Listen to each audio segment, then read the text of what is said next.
Morning, how are you? I'm doing well. Okay. Hello, everyone. Welcome to today's live hygiene with me, Dorcas, your host, and Anita, CEO of ONL Africa. Thank you for joining us.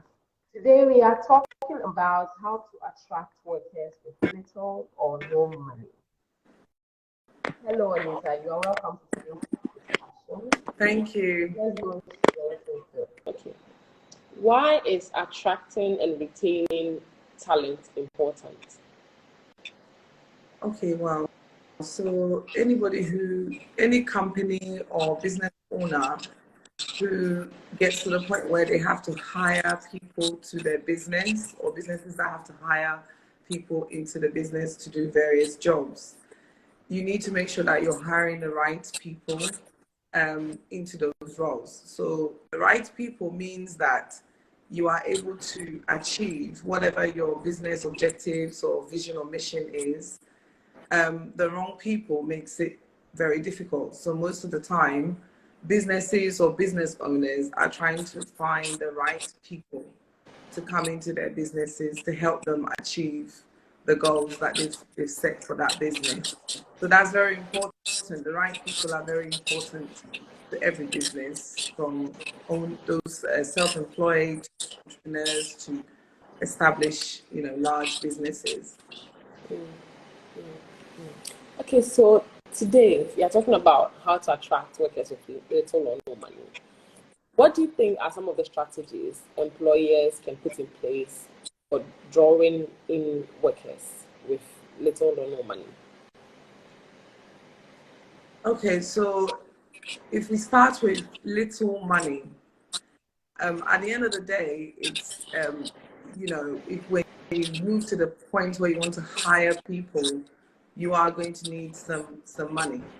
But let's say that you're a small business and you don't really have a lot of money, but you need to hire people, then you have to be smart in how you use that money, right?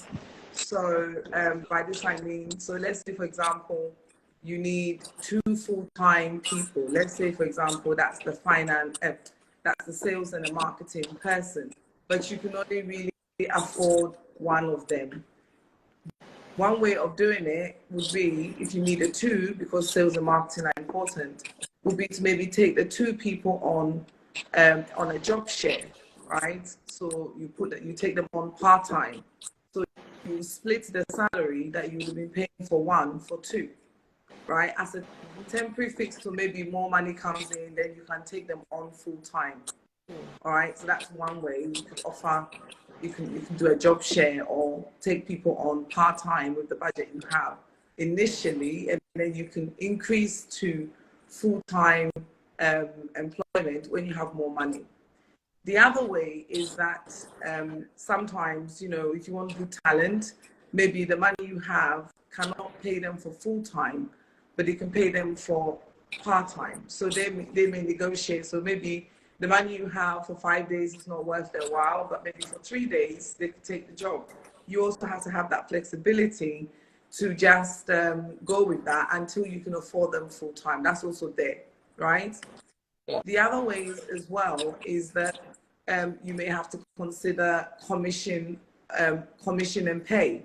So you pay a base and then pay a commission, but you may pay a higher commission because your salary maybe is not great, right?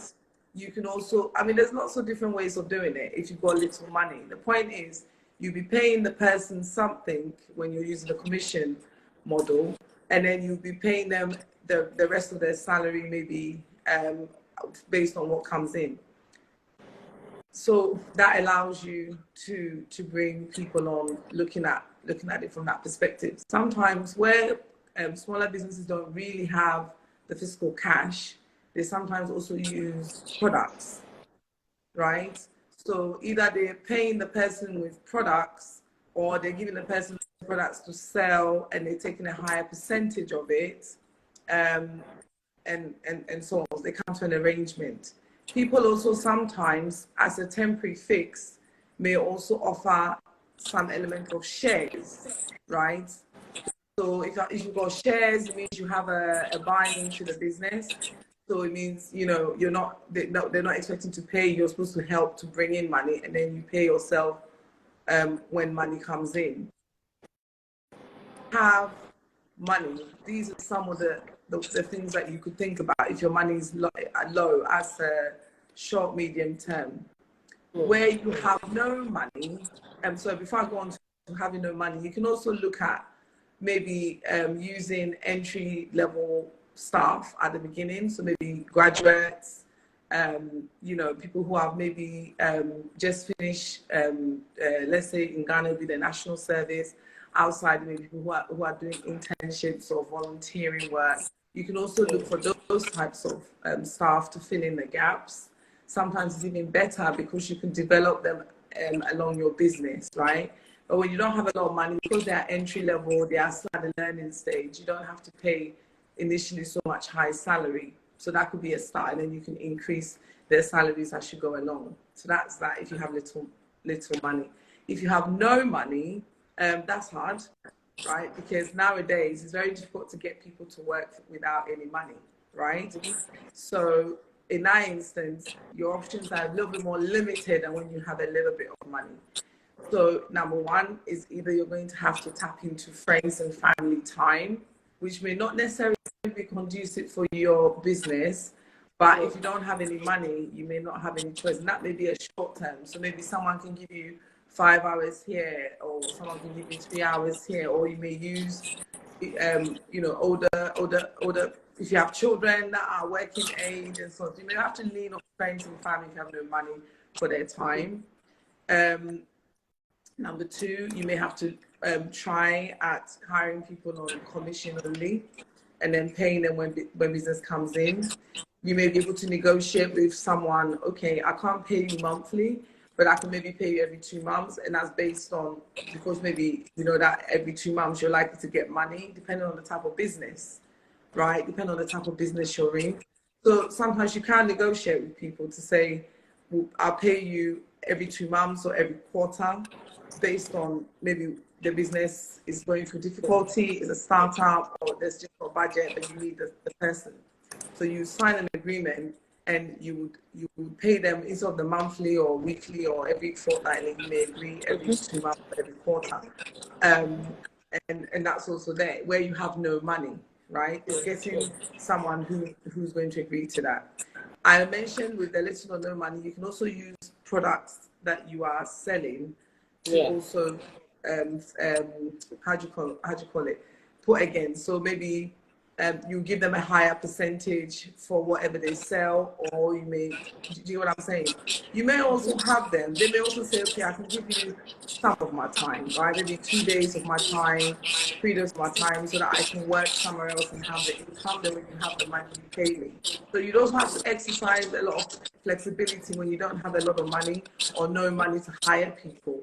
You can't be so regimented if you need people who are willing to kind of work with what you need. But all these things are short term, just whilst you are building cash to be able to pay, you know, relatively okay. All right. So the not having any money is a bit more limited, but there's still options that you can do. You could try and tap into people who may want to volunteer their time. Again, the entry levels who are trying to gain skills, maybe willing to do it for short time, maybe 3 months, 6 months. Maybe you have to just find something to pay for their transportation, but you're not paying salary, right? That's also there. So yeah, those are some of the suggestions I can make there if you have little or no money to hire staff. Yeah, and as time goes on, we are all hoping that things will improve, even if we're going through like a yo-yo situation. But it's difficult, right? Small businesses are finding it a challenge. People are holding on not to lose their staff. People also even need staff, but they're not able to acquire them. So right now, my advice would be that you have to operate in a very flexible manner where possible, because the environment requires you to be adaptable and flexible. So sometimes, even though you want to hire A, B, C, D right now, you may have to reevaluate and see whether if I want 4, but actually maybe what I can do now is 2, and be willing to just be patient to move, because you know, I'm just want to give examples of sometimes, you know, when people are coming into businesses in times, sometimes people are leaving jobs to come and join smaller businesses or other companies. So if you're not having the stability, then it's very important to be aware, because it wouldn't be fair for someone to leave a job to come to another, to your company, and then next minute they don't have a job because of issues, right? So it's important to be very open and honest in as far as possible with people who accept roles where you know that actually, you know, we're in a bit of a difficult situation and we're just trying to work it out. It's important in as far as possible, if you can. To avoid that is some of the suggestions I made, you know, taking into account low entry levels, interns, or coming to an arrangement with people who understand the situation for that short, medium term. But Okay. So in conclusion, we are saying employers may have to consider paying workers in commission. Businesses who are into selling products can replace their product with wages or give the employers commission from selling these products, in which this is a short-term solution. We are also saying that in case of no money, it's advisable to tap into friends and families for their time, you know, lean on them for their time, or negotiate with the time in which you can pay employers. It could be quarterly, it could be monthly. This is what we are saying are some of the suggestions when it comes to paying or attracting employers with little or no money. yeah, Thank you so much. This has been a very brief but sagacious discussion. To our viewers, thank you for joining us. Our next business discussion will be on developing well-being and wellness to improve productivity and sanity in the workplace on the 20th, which is a webinar. And so kindly scroll through our page for the Zoom link. And please do not forget to follow and turn on your notifications for our IG, OML Africa, for more of these insightful discussions. okay, thank you, Dr. Cass. That's all. Thank you so much for joining us, Anita. And to our audience, thank you so much. Have a good day. Goodbye. Thank you. Thanks. Bye. Thank you, everybody. It's been a pleasure. Thank you so much. Bye.